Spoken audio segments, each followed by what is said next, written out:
அனைத்து கட்சிகளை சார்ந்தவர்களும் தங்களுடைய எண்ணத்தை வெளிப்படுத்தி இருக்கிறார்கள், துயரத்தை வெளிப்படுத்தி இருக்கிறார்கள், ஆறுதலை வெளிப்படுத்தி கடிதம் மூலமாக எங்கள் கருத்துக்களை சொல்ல வேண்டும், இந்த விதியின் கீழ் சொல்ல வேண்டும் என்றும் என்னை கேட்டிருக்கிறார்கள். இப்போது 110 விதியின் கீழ் தொழிலாளர் நலத்துறை அமைச்சர் என்னிடம் அனுமதி கேட்டிருக்கிறார். ஒரு அறிக்கையை படிக்க வேண்டும் என்று அமைச்சருக்கு அனுமதி அளிக்கப்படுகிறது.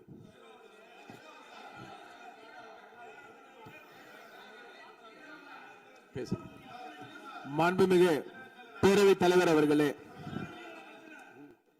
திருவள்ளூர் மாவட்டம் ஊத்துக்கோட்டை வட்டம் பெரியபாளையம் அருகே கன்னியர்பேர் கிராமத்தில் 21/6/2026 அன்று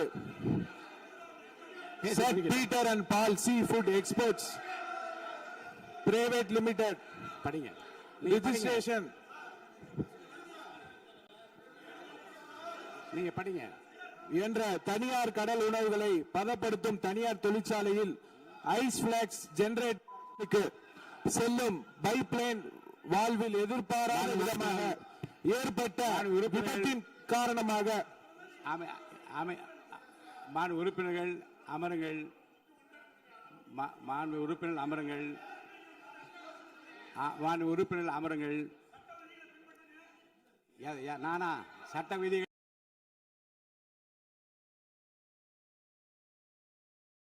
அமைதியா உட்காருங்க. முதல்ல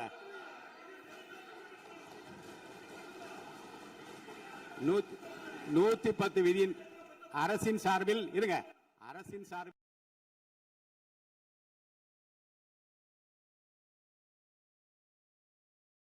சொல்லட்டும்.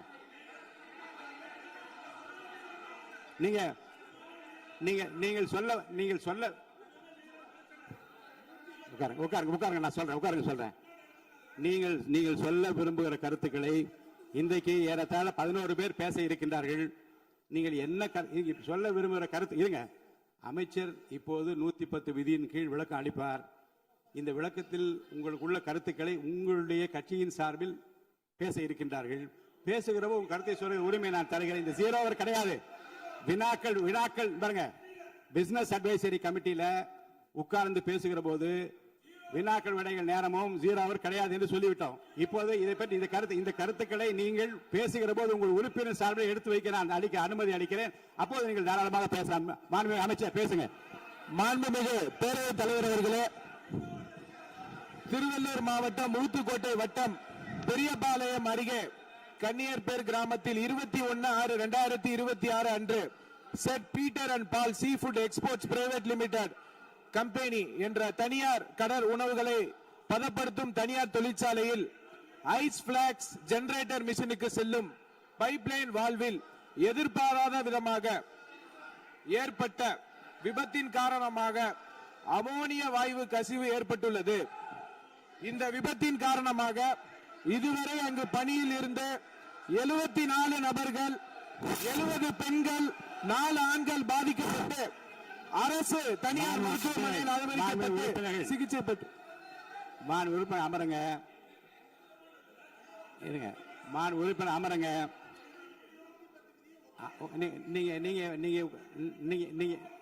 நீங்க உட்கார்ந்தீங்கன்னா தான் நான் பேச முடியும். உட்காருங்க. எல்லாரும் உட்காருங்க. பாருங்க, நீங்க நான் உங்க கட்சி தலைவர் பேசுற, நீங்க எல்லாம் குறுக்க ஏன் பேசுறீங்க? பேசாதீங்க. குறுக்க பேசாதீங்க. யாரோ ஒருத்தர் பேசுங்க.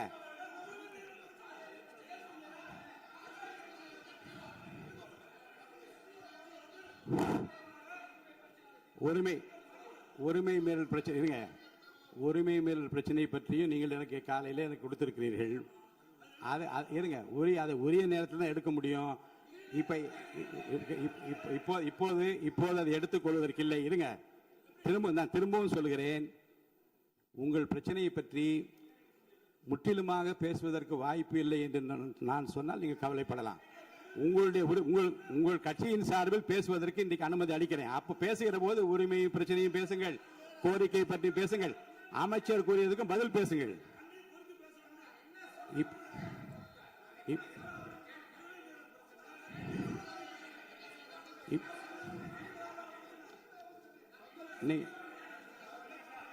இப்போது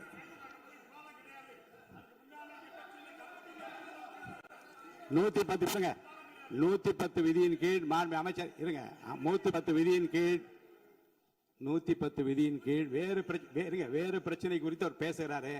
நீங்க அதை கேட்டுவிட்டு உங்க பிரச்சனை பற்றி நான் பதில் சொல்றேன். அது வரைக்கும் அமைதியா உட்காருங்க. பேசுங்க.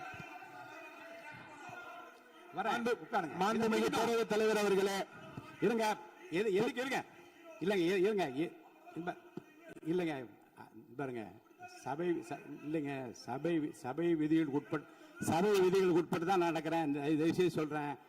அப்புறம் முன்னாடி அப்படி நடந்தது. பாருங்க, உரிமை பிரச்சனை பாருங்க, உரிமை பிரச்சனை.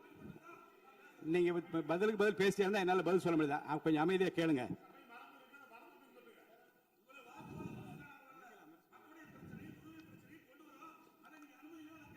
அந்த அனுமதி 110 விதியின் கீழ் இந்த சம்பவத்துக்கு இல்லைங்க சார். இருங்க, நான் என்ன சொல்றேன், நான் சொன்ன பிறகு மாண்பு அமைச்சர் தான் நீங்க அந்த 110 விதி பேசுவார். நீங்க உட்காருங்க, உரிய நேரத்தை அதை பற்றி அனுப்புங்க.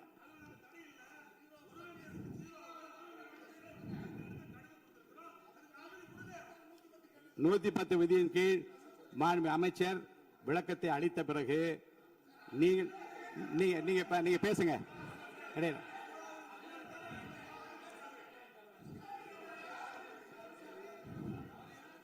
எல்லாம் ஒண்ணுதான்.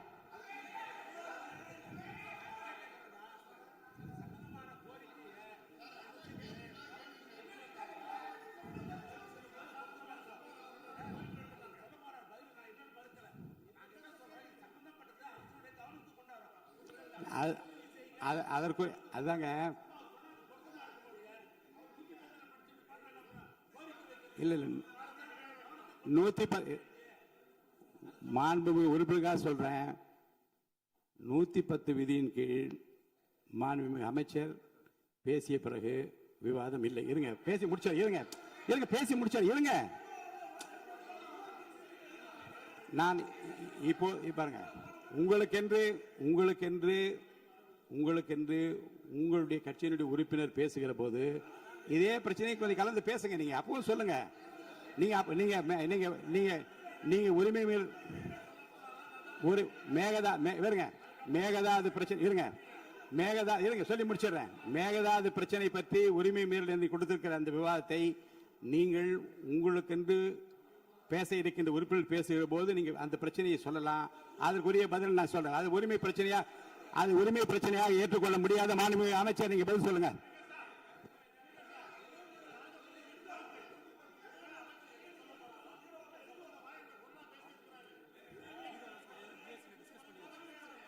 ஏற்கனவே அலுவல் ஆய்வு குழு எடுக்கப்பட்ட முடிவுபடிதான் நடப்பேன். அலுவல் ஆய்வு குழுவுக்கு மீறி நடக்க முடியாது. தயவுசெய்து அமருங்கள். மாண்புமிகு அமைச்சர், நீங்க 110 விதிகள் உங்களுடைய படிங்க. நீங்க மாண்புமிகு பேரவைத் தலைவர் அவர்களே, இவ்விபத்தின் காரணமாக இதுவரை அங்கு பணியில் இருந்து 74 நபர்கள், 70 பெண்கள், 4 ஆண்கள் பாதிக்கப்பட்டு அரசு மற்றும் தனியார் மருத்துவமனைகளில் அனுமதிக்கப்பட்டு சிகிச்சை பெற்று வருகின்றனர். இதில் 15 நபர்கள் அரசு மருத்துவமனையிலும் 27 நபர்கள் தனியார் மருத்துவமனையிலும் தீவிர சிகிச்சை பிரிவில் அனுமதிக்கப்பட்டு தொடர் கண்காணிப்பில் உள்ளனர். 27 நபர்கள் சாதாரண சிகிச்சையில் உள்ளனர். இவ்விபத்தின் துரதிருஷ்டவசமாக 5 பெண்கள் உயிரிழந்து உள்ளனர் என்ற துயரமான செய்தியினை கேட்டு அறிந்து மாண்புமிகு முதலமைச்சர் அவர்கள் மிகவும் வேதனை அடைந்து அவர்களுடைய குடும்பத்தினருக்கு ஆழ்ந்த இரங்கலையும் ஆறுதல்களையும் தெரிவித்துக் கொள்வதோடு முதலமைச்சரின் பொது நிவாரண நிதியிலிருந்து தலா 2 லட்சம் ரூபாய் உடனடியாக வழங்க உத்தரவிட்டுள்ளார்கள். மேலும் அவர்களின் உடல்களை சொந்த மாநிலத்திற்கு அனுப்பி நல்லடக்கம் செய்வதற்கான செலவினை அரசே மேற்கொள்ளும் எனவும் தெரிவித்துள்ளார்கள். மேலும் இவ்விபத்தின் மருத்துவமனையில் அனுமதிக்கப்பட்டுள்ள நபர்கள் தீவிர சிகிச்சை அளிக்கவும் மாண்புமிகு முதலமைச்சர் அவர்கள் உத்தரவிட்டுள்ளனர். மேலும் இவ்விபத்தில் உயிரிழந்த மற்றும் பாதிப்படைந்த தொழிலாளர்களுக்கு தொழிலாளர் மாநில ஈட்டுறுதி காப்பீடு திட்டம் என்ற முறையில் ESI PF வருங்கால வைப்பு நிதியை வழங்கிடவும் மாண்புமிகு முதலமைச்சர் அவர்கள் உத்தரவிட்டுள்ளார்.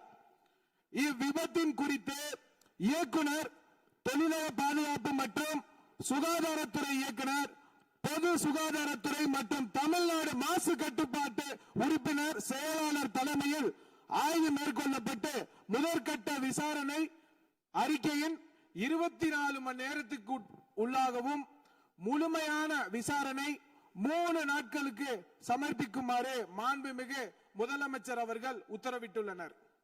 இனி வரும் காலங்களில் இது போன்ற விபத்துகளை தவிர்க்கும் பொருட்டு அசாடஸ் இண்டஸ்ட்ரிகளை உடனடியாக குழு அமைத்து ஆய்வு செய்யவும் மாண்புமிகு முதலமைச்சர் அவர்கள் உத்தரவிட்டுள்ளனர்.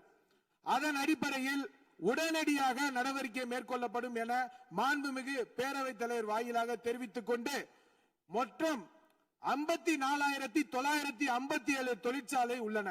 இதில் தொழிலாளர்கள் 27,65,313 தொழிலாளர்கள் உள்ளனர்.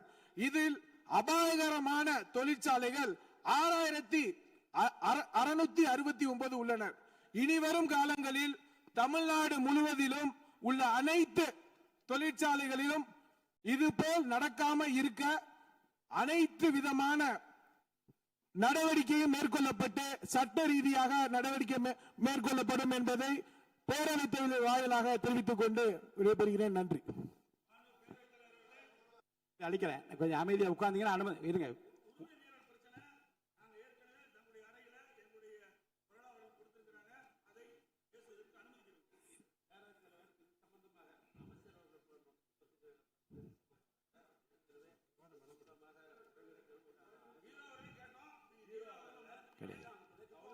அவ்வளவுதான். இல்ல இப்போது 110 விதி 110 விதியின் கீழ் மாண்பு அமைச்சர் அறிக்கை படித்த பிறகு விவாதம் கிடையாது. தயவுசெய்து அமருங்கள். நீங்க உறுப்பினர் பேசுகிற போது பேசுங்க. நீங்க உறுப்பினர் பேசுகிற பாருங்க, உங்களுக்கு விவாதம் இல்லைங்க. நீங்க பாருங்க, அவர் பேசிய பாருங்க, தயவுசெய்து நீங்களே அவர் பேசிய பிறகு அந்த கருத்தை ஒட்டி பேசுவதற்கு உங்களுக்கு வாய்ப்பு இருக்கு. 3 திராவிட முன்னேற்ற கழகத்தை சார்ந்து ஒரு பேச இருக்கீங்க. அப்ப நீங்க கருத்துக்கள்லாம் சொல்லுங்க. இப்படி பண்ணுங்க, அப்படி பண்ணுங்க, இதெல்லாம் செய்ய வேண்டும் என்று கேளுங்க. யார் வேண்டாம்னு சொல்ற இப்ப பேச முடியாது. 110 விதியின் கீழ் அறிக்கை படித்த பிறகு விவாதம் கிடையாது. உட்காருங்க. மாண்பு உறுப்பினருக்கான சிலவற்றை நான் வெளியில் கேட்கிறேன்.